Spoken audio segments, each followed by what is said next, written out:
A friend's marriage begins to crumble. Your boss's child gets arrested for a crime. A church leader's unmarried daughter becomes pregnant.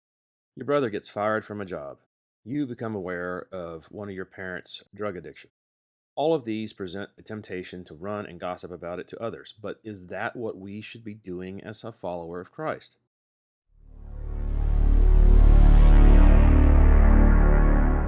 Are you a ham?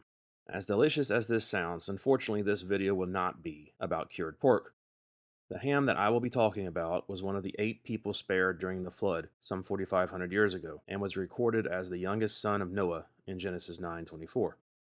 Now you may ask, with so many individuals in the Bible to choose from, why am I doing a video on Ham?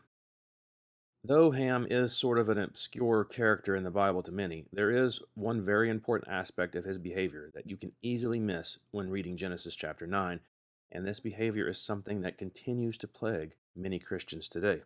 But before we get into what specifically Ham did wrong, let's do a super quick recap of the flood event. Noah and his 3 sons, Shem, Ham, and Japheth, are first mentioned at the end of Genesis chapter 5 as being in the genealogy of Adam. In Genesis chapter 6, we see the human race completely immerse themselves in wickedness and evil, but Noah was found to be a just man. Chapter 6 concludes with God telling Noah to build a huge ark for him, his wife, his 3 sons, and their wives, plus 2 of every kind of animal because he is bringing judgment to mankind. Chapter 7, they all enter the ark, and it rains for 40 days and 40 nights. Now, an interesting side note, Noah's grandfather was Methuselah, who was the oldest man recorded in the Bible, living 969 years. And based on Genesis chapter 5, verses 25 through 29, and Genesis chapter 7, verse 6, Methuselah died during the year of the flood. Did he die prior to the rains falling? Or was he one of the many, many casualties of wicked people that were not spared from God's judgment? In chapter 8, the waters recede, and Noah's family and the animals all exit the ark. Noah made an altar to the Lord, which pleased God. And then, chapter 9, God blesses Noah and his 3 sons to be fruitful and multiply and fill the earth. And then we come to the sinful behavior of Ham. After the flood, Noah began to cultivate the ground, and he planted a vineyard. One day he had drank some wine he had made, and he became drunk and lay naked inside his tent. Ham, the father of Canaan, saw that his father was naked and went outside and told his brothers. Then Shem and Japheth took a robe, held it over their shoulders, and backed into the tent to cover their father. As they did this, they looked the other way so they would not see him naked. This obviously angered Noah when he found out and cursed Ham's descendants through his son Canaan. So, what was the mistake Ham made? There are a few theories on Ham that claim Ham committed some kind of perverse acts that go beyond what the Bible records. Keep in mind that the Bible isn't shy in revealing the flaws and sinful mistakes of virtually every individual mentioned in the scriptures. So if Ham did more than what we are about to discuss, I'm certain that God would have included it.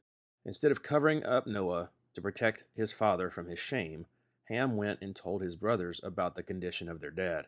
Noah, a just man, was used by God in a spectacular way and was blessed by God, but also wasn't perfect, and somehow, through the process of drinking too much, he ended up naked and passed out. Ham not only disrespected his father, but ran off to gossip to his brothers, exposing Noah's shameful moment.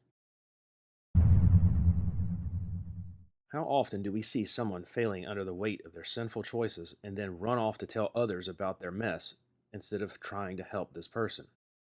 Solomon wrote, "A perverse person stirs up conflict, and a gossip separates close friends." Like when a friend's marriage begins to crumble, your boss's child gets arrested for a crime, a church leader's unmarried daughter becomes pregnant, your brother gets fired from a job, you become aware of one of your parents' drug addiction. All of these present a temptation to run and gossip about it to others. But is that what we should be doing as a follower of Christ? And if this gossiping behavior describes you, besides repenting, what is the remedy to fix this? Remember what Jesus commanded us: love one another. As I have loved you, so you must love one another. Now, yes, it is easy to simply read this, but what does it actually look like to love others as Jesus loved us? Well, Paul gives us the best description on what this genuine love for others is supposed to look like. Love is patient. Love is kind. It does not envy. It does not boast. It is not proud. It does not dishonor others. It is not self seeking. It is not easily angered. It keeps no record of wrongs. Love does not delight in evil, but rejoices with the truth. It always protects, always trusts, always hopes, always perseveres. Love never fails. Are we as Christians being kind if we run to tell others about a friend of ours hitting rock bottom from some sin they committed? Are we as Christians being honorable when babbling to others the struggles our spouse or another loved one is having? Aren't we as Christians delighting in evil when we're celebrating the failure of someone at work who may get fired? Are we as Christians failing to protect others' shame by gossiping about it to anyone who will listen? We, as believers of Jesus, should not be taking others' failures or mistakes and using it as conversation starters with other people. What we should be doing is praying either directly with them or at least for them in private. We should be showing them the love of Jesus instead of acting like the rest of this lost world does when someone fails. So let us not be like Ham and run off to expose someone else's shameful moments. Yes, we should definitely address any sins that may be the cause of their struggles in a gentle and loving way, while also covering them with prayer, understanding, and love, just as Jesus' blood has covered all of our shameful sins when he died on the cross for us.